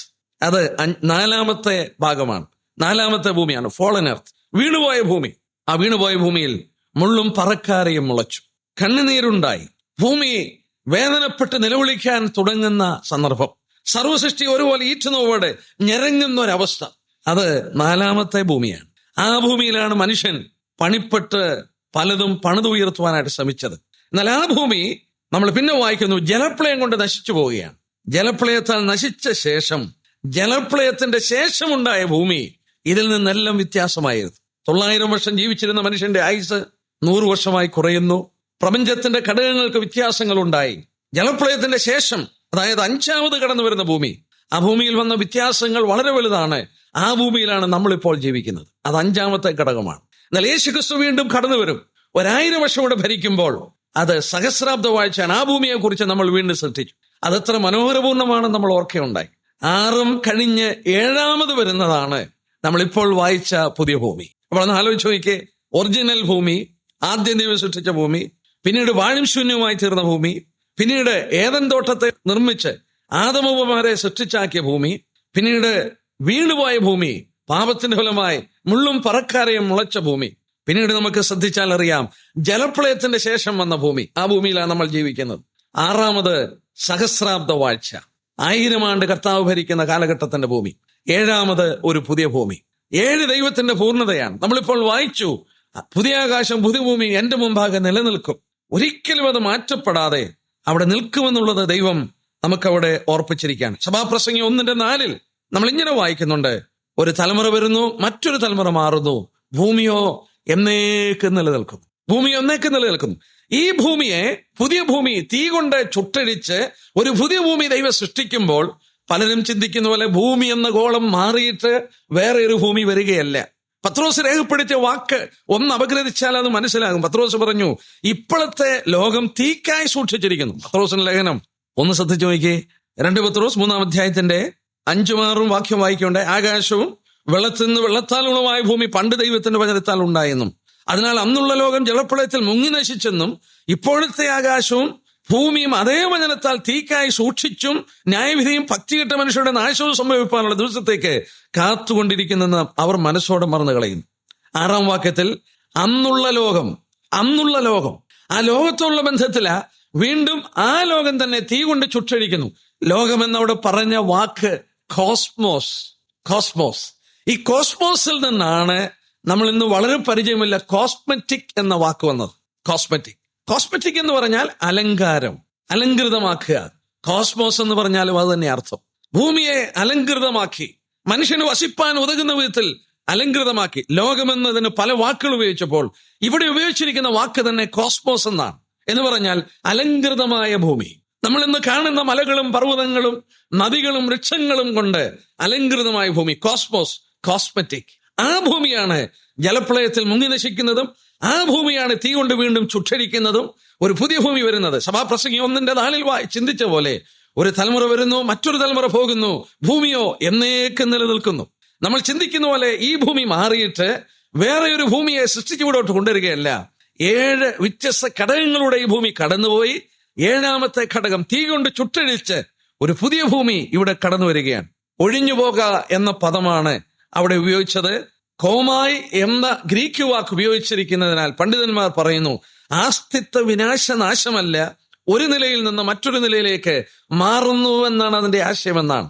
ഭൂമിക്ക് വരുന്ന വ്യതിയാനമാണ്. നമ്മള് അപ്പോസ്തലപ്രവൃത്തി 3:21 ഒരു വാക്യമുണ്ട് ഇതിന്റെ സൂചനയായിട്ടുള്ളൊരു വാക്യം. Acts chapter 3:21. കർത്താവായ യേശുക്രിസ്തു മടങ്ങി വരികയും അതോടുള്ള ബന്ധത്തിൽ അവൻ ചെയ്യുന്ന കാര്യങ്ങളെക്കുറിച്ച് വായിക്കുമ്പോൾ ആക്ട്സ് ചാപ്റ്റർ 3 അപ്പോസ്തലപ്രവൃത്തി 3:21 വാക്യത്തിൽ ഇങ്ങനെ വായിക്കുന്നു: ദൈവം ലോകാരംഭം മുതൽ തന്റെ വിശുദ്ധ പ്രവാചകന്മാർ മുഖാന്തരം അരുളിച്ചതൊക്കെയും യഥാസ്ഥാനത്താകുന്ന കാലം വരുവോളം സ്വർഗം അവനെ കൈക്കൊള്ളേണ്ടതാണ്. സകലവും യഥാസ്ഥാനത്താക്കുന്ന കാലം. ദ്രവത്വത്തിൽ നിന്ന് സൃഷ്ടിക്കൊരു വിടുതല്, ഭൂമിക്ക് വരുന്ന മാറ്റങ്ങള് ഇവിടെ നമ്മൾ വായിക്കുന്നു. സകലവും യഥാസ്ഥാനത്താക്കുന്ന ഒരു കാലം. വചനത്തിൽ വായിക്കുമ്പോൾ യഹോവയുടെ ദിവസമെന്നും ക്രിസ്തുവിന്റെ നാളെന്നും ഒക്കെ പറയുന്നുണ്ട്. Day of Christ. ക്രിസ്തുവിന്റെ നാളെന്ന് പറയുന്നത് അവൻ സഭയ്ക്ക് വേണ്ടി വരുന്നതും സഭയോടുള്ള ബന്ധത്തിൽ ഇടപെടുന്നതും അവന്റെ ദിവസങ്ങളായി അവൻ വിലപ്പെട്ടതായി എണ്ണപ്പെട്ട് ആ ദിവസം അവന്റെ കാന്തയ്ക്ക് വേണ്ടി മടങ്ങി വന്ന് അവൾക്ക് വേണ്ടിയുള്ള ഭവനം ഒരുക്കി കടന്നു വരുന്നതും ആ ദിവസങ്ങളെ കുറിച്ച് വചനത്തിൽ പറയുമ്പോൾ ക്രിസ്തുവിന്റെ നാൾ എന്നുള്ളൊരു പദം ഉപയോഗിക്കുമ്പോൾ the day of the Lord, യഹോവയുടെ ദിവസം എന്ന് പറയുന്നത് മനുഷ്യന്റെ ചരിത്രത്തിൽ ദൈവം ഇടപെടുന്ന കാലഘട്ടത്തിന് പറയുകയാണ്. ഇവിടെ നമുക്ക് വീണ്ടും മനസ്സിലാക്കാൻ കഴിയുന്നു, കർത്താവ് മടങ്ങി വരുമ്പോൾ എല്ലാം യഥാസ്ഥാനപ്പെടുത്തുന്ന ഒരു കാലം വരുമ്പോൾ രാജ്യവും യഥാസ്ഥാനപ്പെടുത്തി എല്ലാം അതിന്റെ യഥാസ്ഥാനമായ ഒരു ഘട്ടത്തിലേക്ക് കൊണ്ടുവന്നിട്ടാണ് രാജ്യം പിതാവായ ദൈവത്തെ അവൻ ഏൽപ്പിച്ചു കൊടുക്കുന്നത്. ഒരു പുതിയ ഭൂമി ആ വിധത്തിൽ ഈ ഭൂമിയിലേക്ക് കടന്നു വരികയാണ്. നമ്മളൊന്ന് ചിന്തിച്ചു നോക്കിയേ, പുതിയ ഭൂമി, പുതിയ ആകാശം. നമ്മളിവിടെ വായിച്ചു അതിന്റെ 5-ാം വാക്യത്തിൽ, ഇതാ ഞാൻ സകലവും പുതുതാക്കും. പുതിയ ആകാശം, പുതിയ ഭൂമി, പുതിയ യെരുശലേം, സകലവും പുതുതാക്കുന്ന ഒരു ദൈവത്തിന്റെ പ്രവൃത്തി. നമ്മളെ പുതിയ സൃഷ്ടികളാക്കി, നമ്മുടെ നാവിൽ ഒരു പുതിയ പാട്ട് തന്നു, നമുക്കൊരു പുതിയ അനുഭവം തന്നു, നമുക്ക് പാർക്കുവാൻ ഒരു പുതിയ ഭവനം ഒരുക്കുന്നു, നമ്മെ പാർപ്പിക്കുന്ന ഒരു പുതിയ ഭൂമി ഉണ്ടാക്കുന്നു, സകലവും പുതുതാക്കി തീർക്കുന്ന അനുഭവം. പുതുമയുടെ മാധുര്യം നഷ്ടപ്പെടാത്ത സ്വർഗീയ അനുഭവത്തിലേക്ക് നമ്മളെ മാറ്റുന്ന ഒരു ദിവസം. എല്ലാം പുതുതായിരിക്കുന്ന പുതുമയുടെ അനുഭവം അനുഭവിക്കുന്ന ഒരു പുതിയ ആകാശവും പുതിയ ഭൂമിയും. എന്നാൽ പത്രോസ് രേഖപ്പെടുത്തി, ആകാശം കൊടുമുഴക്കത്തോടെ മാറിപ്പോകും, മൂലപദാർത്ഥങ്ങൾ കത്തിയെഴിയും. നോക്കുക, മലിനപ്പെട്ട പ്രപഞ്ചത്തെ അഗ്നി കൊണ്ട് ശുദ്ധീകരിച്ചിട്ട് ഒരു പുതിയ ആകാശവും പുതിയ ഭൂമിയും കടന്നു വരും എന്നുള്ളത് നമുക്ക് കാണാൻ സാധിക്കുന്നു. എത്ര അനുഗ്രഹിക്കപ്പെട്ട കാര്യമായിരിക്കും. എന്നിട്ട് അതോടുള്ള ബന്ധത്തിൽ അവിടെ സംഭവിക്കുന്ന, നമുക്ക് വേണ്ടി ഒരുക്കുന്ന, കർത്താവ് മൂലം നമുക്ക് വേണ്ടി ഒരുക്കിയ കാര്യങ്ങളെക്കുറിച്ച് വെളിപ്പെടുത്തുകയാണ്. അതിന്റെ 2-ാം വാക്യത്തിലേക്ക് നമ്മൾ കടന്നു വരുമ്പോൾ നമ്മൾ ഇങ്ങനെ വായിക്കുന്നു: പുതിയ യെരുശലേം എന്ന വിശുദ്ധ നഗരം ഭർത്താവിനായി അലങ്കരിച്ച മണവാട്ടിയെ പോലെ ഒരുങ്ങി സ്വർഗത്തിൽ നിന്ന് ദൈവത്തിൽ നിന്ന് തന്നെ ഇറങ്ങുന്ന ഞാൻ കണ്ടു. അതിനു മുമ്പ് നമ്മളൊരു വാക്യം കണ്ടു, സമുദ്രം ഇനിയില്ല. ഭൂമിയുടെ ഏതാണ്ട് 1/2 ഭാഗം സമുദ്രമാണ്. സമുദ്രമില്ലാത്തൊരു ഭൂമി. നമ്മളൊന്ന് ചിന്തിച്ചു നോക്കിയേ. ഇന്ന് മനുഷ്യന് മനസ്സിലാക്കാൻ ബുദ്ധിമുട്ടാണ്. സമുദ്രമില്ലെങ്കിൽ എങ്ങനെ മഴ പെയ്യും, എങ്ങനെ മനുഷ്യൻ ജീവിക്കും എന്നുള്ളത് ചിന്തിപ്പാൻ ബുദ്ധിമുട്ടാണ്. ഏദൻ തോട്ടത്തിൽ നമ്മളൊന്ന് ശ്രദ്ധിച്ചു നോക്കിയാൽ ജലപ്രളയം സംഭവിക്കുന്നത് വരെ ലോകത്തിൽ മഴ പെയ്തിരുന്നില്ല. 1000-ലധികം വർഷം, ഏതാണ്ട് 1500 വർഷക്കാലം ഭൂമിയിൽ മഴ പെയ്തിരുന്നില്ല. ഒരു നീരാവി പൊങ്ങി ഭൂമിയെ നനച്ചുകൊണ്ടിരിക്കുകയായിരുന്നു. എന്നാൽ മനുഷ്യനെ സുഖകരമായി പാർപ്പിക്കുവാൻ ഇതിന്റെ പുറത്തൊരു വലിയ ജലസംഭരണി ഉണ്ടായിരുന്നു. ആകാശത്തിനും മീതെയുള്ള വെള്ളം, ഒരു വലിയ ജലസംഭരണി ഉണ്ടായിരുന്നു. ഒരു വലിയ കാനോപ്പി പോലെ മനുഷ്യനെ പൊതിഞ്ഞിരുന്ന ഒരു പ്രത്യേക അനുഭവം മനുഷ്യന് ഭൂമിയിൽ തരുന്ന ഒരു വലിയ കവറിങ് ഉണ്ടായിരുന്നു. എന്നാൽ ജലപ്രളയ സമയം അതിന്റെ കിളിവാതിലുകൾ തുറന്ന് അതൊക്കെ താഴോട്ട് പോകുന്നു. ഇന്ന് നമുക്ക് ചിന്തിപ്പാൻ കഴിയില്ല ആ വിധത്തിലൊരു ഭൂമിയുടെ അവസ്ഥ എങ്ങനെ ആയിരിക്കുമെന്ന്. ഒരുപക്ഷെ ദൈവം വീണ്ടും അതുപോലൊരു അനുഭവത്തിലേക്ക് ഭൂമിയെ കൊണ്ടുവരികയായിരിക്കും. സമുദ്രമില്ലാത്തൊരു ഭൂമി. അല്ല, അവിടെ വെളിപ്പെടുത്തി കൊടുത്തു ഒരു പുതിയ യെരുശലേം, സ്വർഗത്തിൽ നിന്ന്, ദൈവസനിൽ നിന്ന്, ദൈവതേജസ്സുള്ളതായി. നോക്കിയാൽ അതിന്റെ 2-ാം വാക്യം, ഒരുങ്ങി, ഒരു മണവാട്ടിയെ പോലെ ഒരുങ്ങി. നമുക്കറിയാം, മണവാട്ടികള് വിവാഹ ദിവസം അവർ എത്രയോ ഒരുങ്ങിയാണ് നിൽക്കുന്നത്. അതുപോലെ ഒരുങ്ങി സ്വർഗത്തിൽ നിന്ന് ഇറങ്ങി വരികയാണ്. ഇത് വായിക്കുമ്പോഴൊക്കെ നമുക്ക് ഓർക്കാനായിട്ടുള്ളത് യോഹന്നാന്റെ സുവിശേഷം 14-ാം അധ്യായത്തിന്റെ 2-ാം വാക്യം, ഞാൻ നിങ്ങൾക്കായി ഒരു ഭവനം ഒരുക്കാൻ പോകുന്നു. ഒരുക്കാൻ പോകുന്നു. ഞാൻ നിങ്ങൾക്കായി ഒരു ഭവനം ഒരുക്കാൻ പോകുന്നു. ഇവിടെ പറയുന്നു, ഒരുങ്ങി സ്വർഗത്തിൽ നിന്ന് വരുന്നു. ഒരു മണവാട്ടിയെ ഒരുക്കുന്നത് പോലെ നമുക്ക് വേണ്ടി ഒരു പാർപ്പിടം അവിടെ ഒരുക്കുകയാണ്. വളരെ വ്യക്തമായി എബ്രായലേഖനം 10-ന്റെ 10-ാം വാക്യത്തിലും 16-ാം വാക്യത്തിലും ഒരു വാക്യം വായിക്കുന്നുണ്ട്. ദൈവം ശില്പിയായി നിർമ്മിച്ചതും അടിസ്ഥാനമുള്ളതുമായി നിർമ്മിച്ച ഒരു പട്ടണത്തിന് വേണ്ടി അബ്രഹാം നോക്കി പാർത്തു. പക്ഷെ അവിടെ വായിക്കുന്നത് ദൈവം സൃഷ്ടിച്ച പട്ടണമാണ്. ദൈവം ശില്പിയായി നിർമ്മിച്ചതും അടിസ്ഥാനമുള്ളതുമായ ഒരു പട്ടണം. ദൈവം ശില്പിയായി നിർമ്മിച്ചൊരു പട്ടണം. It was already prepared. സൃഷ്ടിക്കപ്പെട്ട ഒരു പട്ടണത്തിനാണ് അബ്രഹാം നോക്കി പാർത്തത്. എന്നാൽ കർത്താവ് പറഞ്ഞു, എന്റെ പിതാവിന്റെ ഭവനത്തിൽ അനേക വാസസ്ഥലമുണ്ട്, ഞാൻ നിങ്ങൾക്ക് വേണ്ടി ഒരെണ്ണം ഒരുക്കാൻ പോവുകയാണ്. അവന്റെ കരമാണ് അത് ഒരുക്കുന്നത്. ഇവിടെ നമ്മൾ വായിക്കുന്നു, അത് ഒരുങ്ങി ഇറങ്ങി വരികയാണ്. ഞാൻ ചോദിച്ചോട്ടെ, അവനെക്കാട്ടിൽ സൗന്ദര്യത്തിന്റെ ചിന്തയുള്ള മറ്റാരെങ്കിലും ഉണ്ടോ? ഇല്ലേ. അവനാണ് ഈ ഭൂമിയുടെ സകല സൗന്ദര്യ വസ്തുക്കളെയും സൃഷ്ടിച്ചവൻ. അവൻ മുഖാന്തരം അവനായി സകലവും സൃഷ്ടിച്ചു. ഇവിടെയുള്ള സൗന്ദര്യമുള്ള പുഷ്പങ്ങൾ, സൗരഭ്യം പരത്തുന്ന പുഷ്പങ്ങൾ, മലകളും താഴ്വരകളും നദികളും, ഈ പ്രപഞ്ചത്തിൽ നമ്മളെ ആനന്ദിപ്പിക്കുന്ന സകല കാഴ്ചകളും കാണുന്ന ഈ പ്രപഞ്ചവും അവന്റെ കരങ്ങൾ കൊണ്ട് നിർമ്മിക്കപ്പെട്ട മനുഷ്യനുമൊക്കെ എത്ര സൗന്ദര്യമുള്ളവരാണ്. ഇവിടെ പാട്ടുകൾ പാടുന്ന കിളികളും അവൻ സൃഷ്ടിച്ചിട്ടുള്ള ആ സൃഷ്ടിജാലങ്ങളും അതിന്റെ സൗന്ദര്യമൊക്കെ എത്ര വലുതാണ്. ഈ പ്രപഞ്ചത്തെ പാപം മൂലം ഇത്രത്തോളം ഭംഗം വന്നിട്ടും ഇതിന്റെ സൗന്ദര്യം എത്ര വിശാലമാണ്, എത്ര ആകർഷിക്കപ്പെടുന്നതാണ്. എന്നാലൊന്ന് ചിന്തിച്ചു നോക്കിയേ, ഈ സൗന്ദര്യമുള്ളതിനെ സൃഷ്ടിച്ച കർത്താവ് അവൻ ഒരു പട്ടണം ഒരുക്കുകയാണെങ്കിൽ അതിന്റെ സൗന്ദര്യം എത്ര വലുതായിരിക്കും, അതിന്റെ ബ്യൂട്ടി എത്ര വലുതായിരിക്കും. മനുഷ്യ മനസ്സിൽ അത് ചിന്തിപ്പാൻ ബുദ്ധിമുട്ടാണ്. ഒരു മനുഷ്യന്റെ ഹൃദയത്തിൽ തോന്നിയിട്ടില്ലേ, ഒരു കണ്ണും കണ്ടിട്ടില്ലേ. നമുക്ക് വെളിപ്പെടുത്തി തന്നത് മാത്രമേ മനസ്സിലാക്കാൻ കഴിയുള്ളൂ. ദൈവത്തിന്റെ കർത്താവിന്റെ കരം കൊണ്ട് നിർമ്മിക്കപ്പെട്ട, ഞാൻ നിങ്ങൾക്കൊരു ഭവനം ഒരുക്കാൻ പോകുന്നു. I go to prepare a house. It is coming down as it is prepared as a bride. അപ്പൊ കർത്താവിന്റെ കരങ്ങളാൽ ഒരുക്കിയ ആ പട്ടണം, അതിന്റെ സൗന്ദര്യം എത്ര വലുതായിരുന്നു. സ്വർഗത്തിൽ ഉള്ള മെറ്റീരിയൽസ് കൊണ്ട് നിർമ്മിക്കപ്പെട്ട്, സ്വർഗത്തിൽ ദൈവസന്നിധിയിൽ നിർമ്മിക്കപ്പെട്ട്, അവന്റെ സൂപ്പർവിഷനിൽ, അവന്റെ സന്നിധിയിൽ നിർമ്മിക്കപ്പെട്ട ഒരു വീട് സ്വർഗത്തിൽ നിന്ന് ഇറങ്ങി വരികയാണ്. അതിന്റെ സൗന്ദര്യമാണ് ഇവിടെ കാണുന്നത്. യോഹന്നാൻ അത് വർണ്ണിക്കുവാനായിട്ട് ശ്രമിക്കുമ്പോൾ ആ വർണ്ണന യോഹന്നാന്റെ വാക്കിൽ പോലും ഒതുങ്ങുന്നില്ല എന്നുള്ളത് ഇവിടെ വായിച്ചാൽ നമുക്ക് കാണാം. 21 അധ്യായത്തിന്റെ ആദ്യത്തെ 2 വാക്യങ്ങളിൽ അതിനെക്കുറിച്ചൊരു പൊതുവായ വർണ്ണനയെ പറയുന്നുള്ളൂ. എന്നാൽ 21:9 തൊട്ട് അതിന്റെ പുതിയ യെരൂശലേമിനെ കുറിച്ചുള്ള കുറച്ചുകൂടെ വിപുലമായ ഒരു കാഴ്ചപ്പാടാണ് നമുക്ക് തരുന്നത്. 22 അധ്യായത്തിന്റെ ആദ്യത്തെ 5 വാക്യങ്ങളിൽ അതിന്റെ അകത്തുള്ള, ഈ പുത്തൻ യെരൂശലേമിന്റെ അകത്തുള്ള കാര്യങ്ങളെ കുറിച്ചാണ് പറയുന്നത്. അപ്പോഴൊന്ന് ചിന്തിച്ചേ, ആ വെളിപ്പാട് നമുക്കിങ്ങനെ പ്രോഗ്രസീവായിട്ട് തരികയാണ്. 21 അധ്യായത്തിന്റെ ആദ്യത്തെ 2 വാക്യത്തിൽ ഒരു മാപ്പ് എടുത്ത് വെച്ച് നോക്കുന്ന പോലെ, ഇവിടെയാണ് ഇന്ത്യ എന്ന് പറയുന്ന പോലെ ഒരു പൊതുവായ ഒരു വർണ്ണന. അതിന്റെ ശേഷം അതിനകത്ത് കേരളം എന്ന് പറയുന്നത് ഇന്നതാണെന്ന് പറഞ്ഞുകൊണ്ട് കേരളത്തിന്റെ ഒരു മാപ്പ് എടുത്ത് വെച്ച് കാണിക്കുന്ന പോലെ 21 അധ്യായത്തിന്റെ 9 തൊട്ടുള്ള വാക്യങ്ങൾ കേരളത്തിൽ നമ്മൾ വസിക്കുന്ന വീടിനെ കുറിച്ചുള്ള വർണ്ണന തരുന്നതാണ് 22 അധ്യായത്തിന്റെ ആദ്യത്തെ 5 വാക്യങ്ങൾ. ചുരുക്കി പറഞ്ഞാൽ 21 22 അധ്യായങ്ങളിൽ ഏറ്റവും അധികം വർണ്ണന ഈ ഭവനത്തെക്കുറിച്ചുള്ള വർണ്ണനയാണ്. ആ ഭവനത്തെക്കുറിച്ചുള്ള വർണ്ണന. ദൈവം എന്തിനാണ് ഇതിങ്ങനെ വർണ്ണിച്ചത്? നാം അറിയണം, നമുക്ക് വേണ്ടി അവൻ ഒരുക്കുന്ന ഭവനം എങ്ങനെയുള്ളതാണ്. കാരണം ആ അറിവ് 2 പത്രോസ് 3:11-12 വാക്യത്തിൽ ഇങ്ങനെ വായിക്കുന്നുണ്ട്, ഇങ്ങനെ ഇതൊക്കെ തീ കൊണ്ട് അഴിയപ്പെടുവാനുള്ളതാകയാൽ ഉള്ള ദൈവ ദിവസത്തിന്റെ വരവും കാത്തിരുന്നും ബന്ധപ്പെടുത്തിയും കൊണ്ട് നിങ്ങൾ എത്ര വിശുദ്ധ ജീവിതവും ഭക്തിയുമുള്ളവരായിരിക്കണം.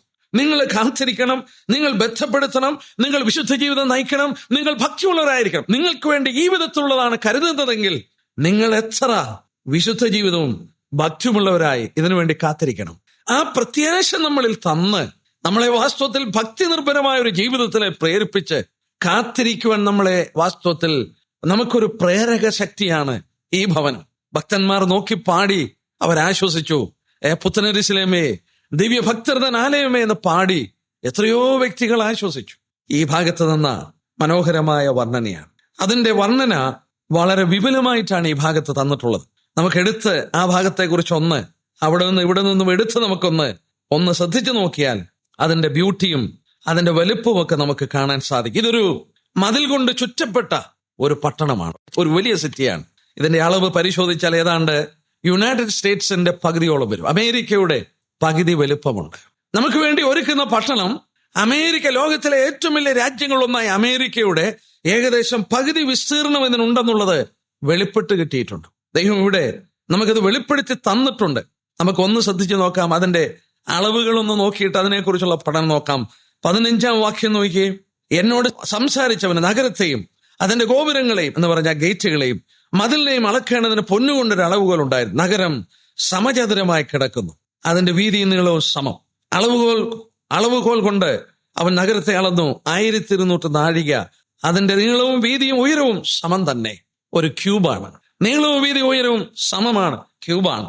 വേണ്ട, പഴയ നിയമത്തിലോട്ടൊന്ന് നോക്കി. സ്വർഗത്തിന്റെ നിഴലും ദൃഷ്ടാന്തവുമായതിൽ അവർ ശുശ്രൂഷിക്കുന്നുവെന്ന് സമാഗമന കൂടാരത്തെ കുറിച്ച് പറഞ്ഞു.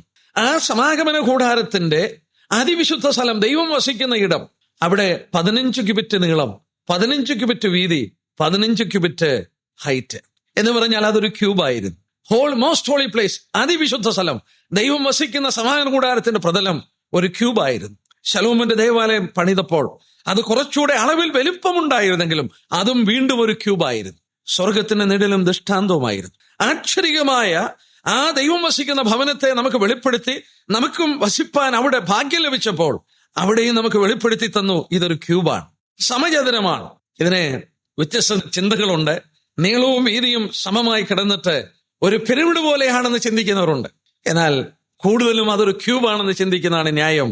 പഴയ നിയമ ടൈപ്പുകളിലും അങ്ങനെ തന്നെ വെളിപ്പെടുത്തിയിട്ടുള്ളത് കൊണ്ടും നമുക്ക് ആ ശലോമോന്റെ ദേവാലയത്തെക്കുറിച്ചും മറ്റും ഒന്ന് ശ്രദ്ധിക്കുമ്പോൾ അത് അങ്ങനെയായിരിക്കുമെന്ന് ചിന്തിക്കുന്നതാണ് കുറച്ചുകൂടെ ന്യായം. എന്നാൽ ഇവിടെ ദൈവം അതിന്റെ അളവ് പറഞ്ഞിരിക്കും. ഒന്ന് നോക്കിയേ, സമചതുരമായി കിടക്കുന്ന നീളവും വീതിയും ഉയരവും ഒരുപോലെയാണ്. എത്രയാണ്? 1200 നാഴിക. 1200 നാഴിക. 12,000 ഫർലോങ് സ്റ്റേഡിയം എന്ന് പറഞ്ഞാൽ ഏതാണ്ട് 1378 മൈലും 7 ഫർലോങ്ങും അല്പം കൂടുതലുണ്ട്. ഒന്നുകൂടെ പറഞ്ഞാല്, ചുരുക്കി പറഞ്ഞാൽ ഏതാണ്ട് 1400 മൈൽ നീളമുണ്ട്.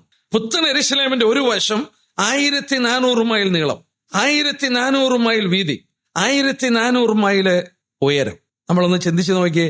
വേൾഡ് ട്രേഡ് സെന്റർ 111 നിലയുള്ള ബിൻ ലാദന്റെ ആളുകൾ തകർത്ത് കളഞ്ഞ അമേരിക്കയുടെ അഭിമാനമായിരുന്ന വേൾഡ് ട്രേഡ് സെന്റർ, ലോകത്തിലെ ഏറ്റവും വലിയ കെട്ടിടങ്ങളിൽ ഒന്നായിരുന്ന വേൾഡ് ട്രേഡ് സെന്റർ 111 നിലയായിരുന്നു. അതിന്റെ ഉയരം 1377 അടിയായിരുന്നു.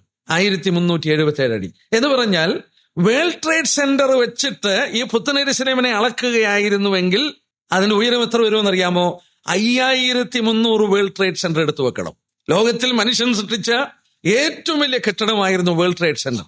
1377 അടിയായിരുന്നു. നമ്മൾ ഇവിടെ വെളിപ്പെടുത്തിയതനുസരിച്ച് പുത്തൻ യെരൂശലേമിന്റെ ഹൈറ്റ് അളക്കുകയാണെങ്കിൽ 5300 വേൾഡ് ട്രേഡ് സെന്ററിന്റെ ഉയരം വരും. അപ്പൊ ഒന്ന് ചിന്തിച്ചു നോക്കിയോ എത്രയും ഉണ്ടെന്നോ. അത്രയും തന്നെ നീളവും വീതിയും അതിനുണ്ടായിരിക്കും. പല പണ്ഡിതന്മാർ ഈ അളവ് കിട്ടിയപ്പോൾ ഇതിന്റെ വിസ്തൃതിയും ഒക്കെ അളന്നു നോക്കാൻ അവർ ശ്രമിച്ചു. നീളം ഗുണം വീതി സമം വിസ്തീർണം നമുക്ക് കിട്ടും.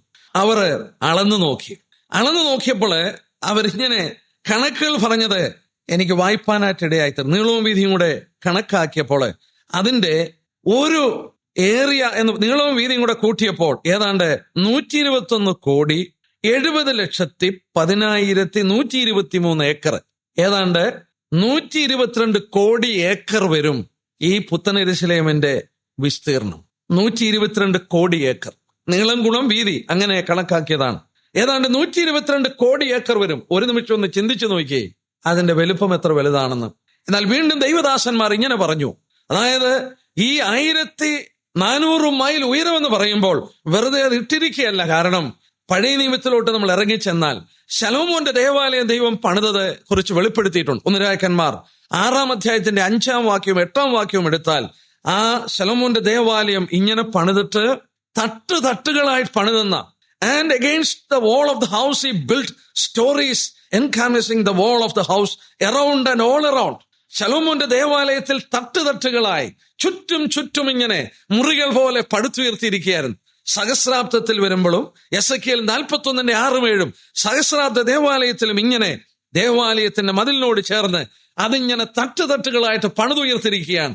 അല്ല, സ്വർഗത്തിൽ നടക്കുന്ന കാര്യത്തോടുള്ള ബന്ധത്തിലൊന്ന് വായിക്കാം. ആമോസിന്റെ പുസ്തകം 9:6, ആമോസ് ചാപ്റ്റർ 9:6. പ്രവാചകന്മാർ പറഞ്ഞ അല്പം കാര്യങ്ങളെങ്കിലും അതുകൂടെ അപഗ്രഥിക്കുമ്പോൾ നമുക്ക് കുറച്ചുകൂടെ വെളിച്ചം കിട്ടും. ആമോസിന്റെ പുസ്തകം 9-ാം അധ്യായത്തിന്റെ 6-ാം വാക്യം, അവൻ ആകാശത്ത് തന്റെ മാളിക മുറികളെ പണിയുന്നു. സ്തോത്രം. He is building chambers in heaven, upper chambers. അവൻ ആകാശത്ത് സ്വർഗത്തിൽ തന്റെ മാളിക മുറികളെ പണിയുന്നു. He is building chambers or stories in heaven. സ്വർഗത്തിൽ സ്റ്റോറികൾ പണിയുന്നു, തട്ടുകൾ പണിയുന്നു, കമാനങ്ങൾ പണിയുന്നു. പഴയ നിയമത്തിൽ ശലോമോന്റെ ദേവാലയത്തിലും സഹസ്രാബ്ദ ദേവാലയത്തിലും അതിന്റെ ചുറ്റും തട്ടുകളെ പോലെ ഉയർന്നിട്ട് അതിന്റെ നടുക്ക് ദേവാലയം നിന്നതുപോലെ അനേക ദൈവദാസന്മാർ വിശ്വസിക്കുന്നു.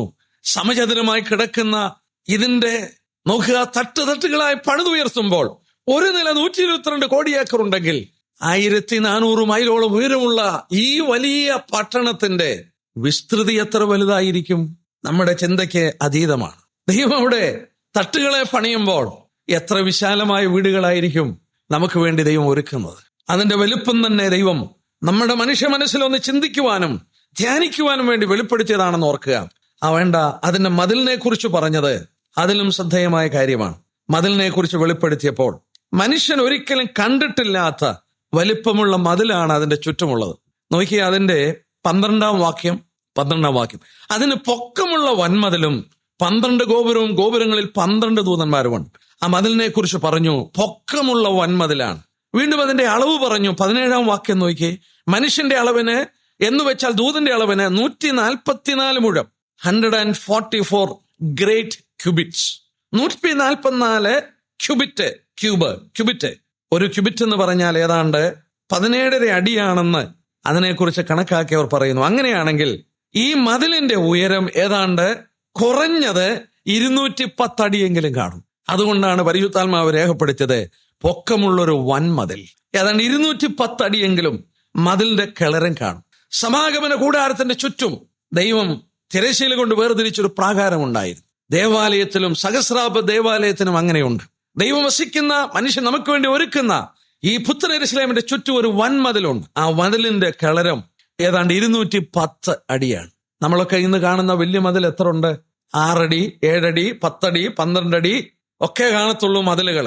12 അടിയോ പോട്ടെ, 20 അടി പിടിച്ചോ, 20 അടിയോ 22 അടിയോ ഉള്ള മനുഷ്യൻ പടുത്തുയർത്തിയ മതിലുകൾക്ക് കോട്ടകൾ എന്ന് പേര് പറയുമ്പോൾ സ്വർഗത്തിലെ ദൈവം പണിതിരിക്കുന്ന മതില് ഏതാണ്ട് 210 അടിയാണ്. അതുകൊണ്ടാണ് ഇവിടെ രേഖപ്പെടുത്തിയത് വലിയ മതിൽ, വൻമതിൽ. എന്ന് മാത്രമല്ല, മതിലിനെ കുറിച്ച് പോലും വർണ്ണന തന്നിട്ടുണ്ട്. എന്താണെന്ന് ചോദിച്ചേ, 18-ാം വാക്യം. മതിലിന്റെ പണി സൂര്യകാന്തവും നഗരം സ്വച്ഛ സ്ഫടികതുരത്ത തങ്കവുമായിരുന്നു. മതിലിന്റെ പണി സൂര്യകാന്തമായിരുന്നു. ഇന്ന് നമ്മൾ യാത്ര ചെയ്യുമ്പോൾ വീടുകളെ പോലെ തന്നെ മനോഹരമായി പലരും മതിലുകൾ പണിയാറുണ്ട്. ചിലപ്പോൾ ഞാൻ ആ മതിലൊക്കെ നോക്കി നിന്നിട്ടുണ്ട്. ഭയങ്കര രസമാണ് ചിലരുടെ മതിലുകൾ കാണാൻ. ഭയങ്കര ആർട്ടിസ്റ്റിക് ആയിട്ട് മതിലുകൾ പണിതിരിക്കുന്ന കാണാൻ സാധിക്കും, മനോഹരമായ മതിലുകൾ. എന്നാൽ ഇവിടെ നമ്മളൊന്ന് ചിന്തിച്ചു നോക്കണം. ഈ മതിലെന്ന് പറഞ്ഞാൽ ഇവിടെ രേഖപ്പെടുത്തി സൂര്യകാന്തം, ജാസ്പർ എന്ന് പറയുന്ന രത്നം കൊണ്ടുണ്ടാക്കിയതാണ്. ജാസ്പർ, സൂര്യകാന്തം. നമ്മൾ ഒരു നിമിഷം ഒന്ന് ചിന്തിച്ചാൽ മതി. ഈ ജാസ്പറിന്റെ നിറം എന്ന് പറയുന്നത് ഗ്രീൻ ട്രാൻസ്പെറന്റ് കളറാണ്, ഇളം പച്ച നിറമാണ്, ഇങ്ങനെ ട്രാൻസ്പെറന്റ് ഗ്ലാസ്. അപ്പൊ മതില് പണിതിരിക്കുന്നത് പച്ച, ഇളം പച്ച നിറമുള്ള ഒരു ട്രാൻസ്പെറന്റ് ഗ്ലാസ് ആണ്. ഇതിന്റെ അകത്ത് നിന്നുള്ള വെളിച്ചത്തെ കുറിച്ച് നമ്മൾ നോക്കാൻ പോവുകയാണ്. യോഹന്നാനിലൂടെ വെളിപ്പെടുത്തി ഒരു ജ്യോതിസ് ഇറങ്ങി വരുന്ന പോലെയാണ്, ഒരു വജ്രം ശോഭിക്കുന്ന പോലെ ശോഭിച്ചുകൊണ്ട് ഇറങ്ങി വരുമ്പോൾ ആ മതിലൊന്നും അതിൽ നിന്ന് പ്രകാശിക്കുന്ന പ്രകാശത്തെ തടസ്സപ്പെടുത്താതെ ആ പ്രകാശം അതിലൂടെ ഇങ്ങനെ പ്രകാശപൂരിതമായി പുറത്തോട്ടൊഴുകുകയാണ്. കാരണം ജാതികൾ അതിന്റെ വെളിച്ചത്തിൽ നടക്കുമെന്ന് പറഞ്ഞു. നമ്മള് ഇവിടെ വായിക്കുന്നു, രാത്രി അവിടെ ഇല്ലേ? അവിടെ വായിച്ചതല്ലേ അതിന്റെ 25-ാം വാക്യം.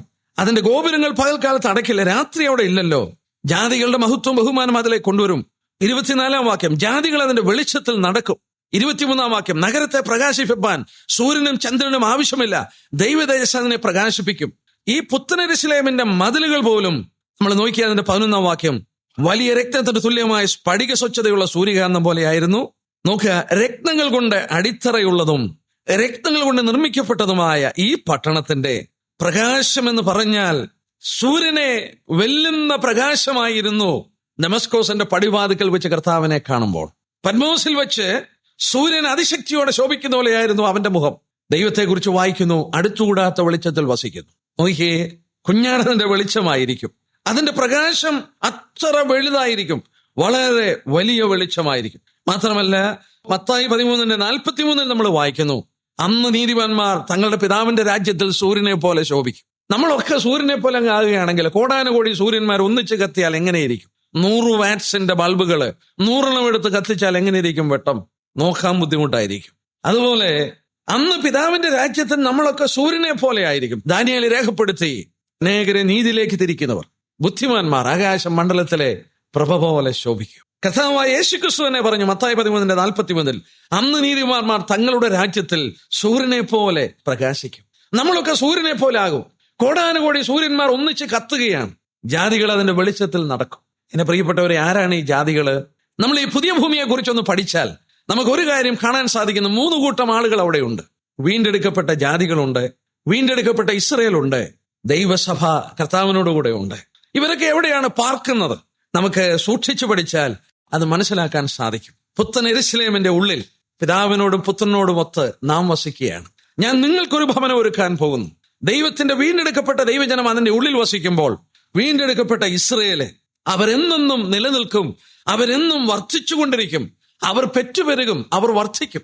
അവര് ഈ പുത്തൻ യെരൂശലേമിന്റെ ചുറ്റും അവർ വസിക്കും. വീണ്ടെടുക്കപ്പെട്ട ഇസ്രയേൽ പുത്തൻ യെരൂശലേമിന്റെ ചുറ്റും വസിക്കും.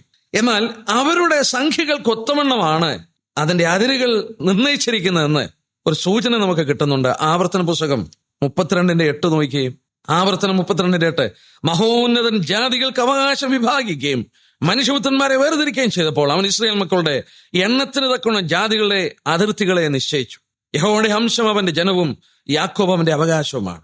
ഇസ്രായേൽ രാഷ്ട്രത്തിന് വേണ്ടി അതിരുകളെ ദൈവം നിശ്ചയിച്ചിരിക്കുന്നു എന്ന് മാത്രമല്ല, പുതിയ ഭൂമിയോടുള്ള ബന്ധത്തിൽ വീണ്ടെടുക്കപ്പെട്ട യഹൂദന്മാർ, കാരണം നമ്മൾ വായിക്കുന്നു 12 മുത്തുകളാണ് അതിന്റെ 12 ഗേറ്റുകൾ. ഇത്ര വലിയ മതിലില് വലിയ മുത്തുകൾ അതിന്റെ ഗേറ്റുകളാണ്.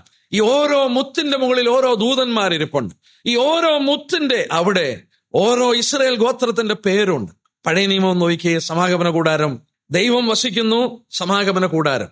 ആ സമാഗമന കൂടാരത്തിന്റെ 4 വശത്തും 3 ഗോത്രങ്ങൾ അണിയിറങ്ങുകയാണ്. അതിന്റെ പൊരുള് പുത്തൻ യെരൂശലേമിന്റെ ചുറ്റും യഹൂദന്മാർ അവർക്ക് കുടിപാർക്കുവാൻ കഴിയുന്നു. അവരുടെ ഗോത്രങ്ങൾക്കനുസരിച്ച് ഓരോ ഗേറ്റുകൾ വലിയ മുത്തുകളാണ്. ആ മുത്തുകളിൽ എഴുതിയിരിക്കുന്ന ആ പേരുകൾക്കനുസരിച്ച് അവർ പാളയമിറങ്ങും.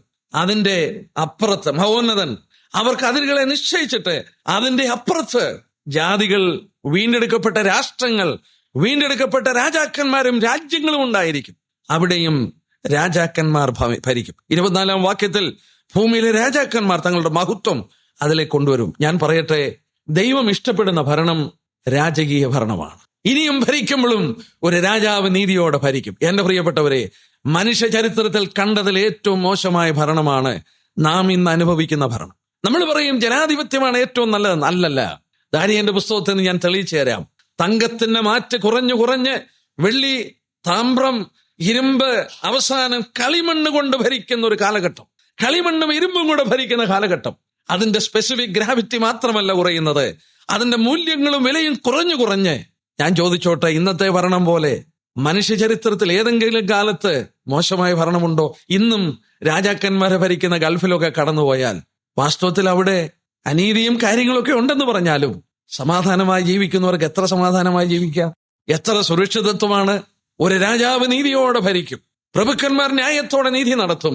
വീണ്ടെടുക്കപ്പെട്ട പുതിയ ഭൂമിയിലും രാജാക്കന്മാരും രാജ്യങ്ങളും ഉണ്ടായിരിക്കും.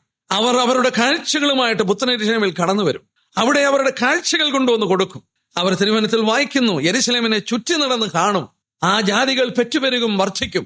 ഈ വീണ്ടെടുക്കപ്പെട്ട ഇസ്രായേലും പെറ്റുപെരുകി വർദ്ധിക്കും. എന്നാൽ പുത്തൻ യെരൂശലേമിന്റെ അകത്ത് നമ്മൾ വർദ്ധിക്കത്തില്ല. നമ്മൾ അവനോടുകൂടെ അതിന്റെ അകത്ത് വസിക്കാൻ പോവുകയാണ്. അതിന്റെ അകത്തുള്ള വർണ്ണന 22-ാം അധ്യായം പഠിക്കുമ്പോൾ നമുക്ക് ചിന്തിക്കാം. നമ്മുടെ ഹൃദയത്തെ കുളിർമ കൊള്ളിക്കുന്ന പഠനമായിരിക്കും ആ 22-ാം അധ്യായത്തിന്റെ പഠനം. എന്നാൽ ഇവിടെ ദൈവം ആ പട്ടണത്തെയാണ് നമുക്ക് വരച്ചു തരുന്നത്. എന്തൊരു അനുഗ്രഹിക്കപ്പെട്ട ഒരു ലോകം. ദൈവം അനുവദിച്ചാൽ തുടർന്ന് നമുക്ക് അടുത്ത ആഴ്ച ചിന്തിക്കാം. എന്നാൽ ദൈവം ഈ കാര്യങ്ങൾ വെളിപ്പെടുത്തുമ്പോൾ ആ 8-ാം വാക്യത്തിൽ ഇങ്ങനെ പറഞ്ഞു, എന്നാൽ ഭീരുക്കൾ, അവിശ്വാസികൾ, അറക്കപ്പെട്ടവർ, കുലപാതകന്മാർ, ദുർനടപ്പുകാർ, ക്ഷുദ്രക്കാർ, ബിംബാരാധികൾ, പോഷ്ക് പറയുന്ന ഏവനുമുള്ള ഓഹരി ഗന്ധവും കത്തുന്ന പൊയ്കയാണ്.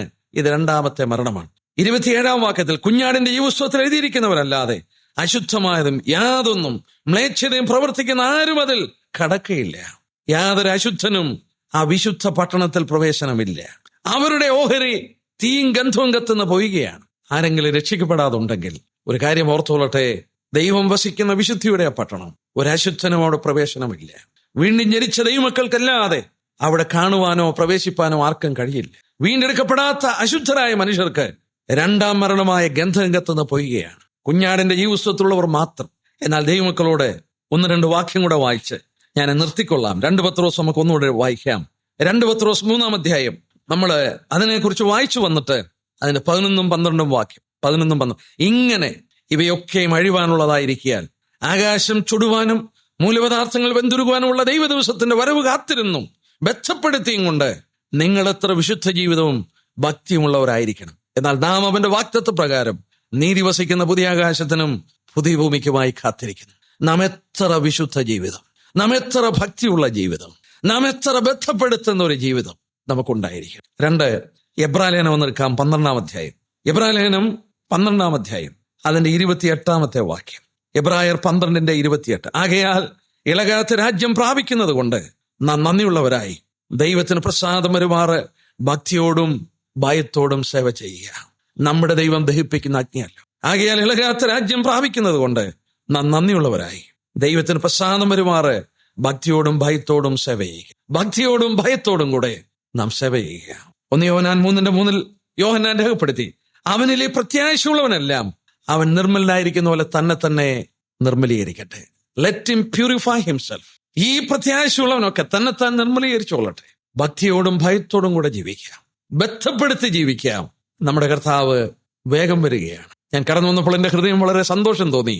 എടുത്തു പാടിയ പാട്ടുകളൊക്കെ കർത്താവിന്റെ വരവിനെ ഓർപ്പിക്കുന്നതായിരുന്നു. ഇന്ന് എവിടെ ചെന്നാലും ദൈവമക്കളുടെ മധ്യത്തിൽ ആ ആശ വളരെ കത്തി ജ്വലിച്ചുകൊണ്ടിരിക്കുകയാണ്. കാരണം അവൻ വരുന്നു എന്നുള്ളത് ലോകലക്ഷണങ്ങളിലൂടെ വ്യക്തമായി മനസ്സിലാകും. നാം ഭയത്തോടും ഭക്തിയോടും അവനെ സേവിക്കാം, വിശുദ്ധിയോടെ സേവിക്കാം. ഒരു ബന്ധപ്പെടുത്തിയുള്ള ജീവിതം, കർത്താവിന് വേണ്ടി ബന്ധപ്പെടുത്തുന്ന ജീവിതം നയിക്കാം.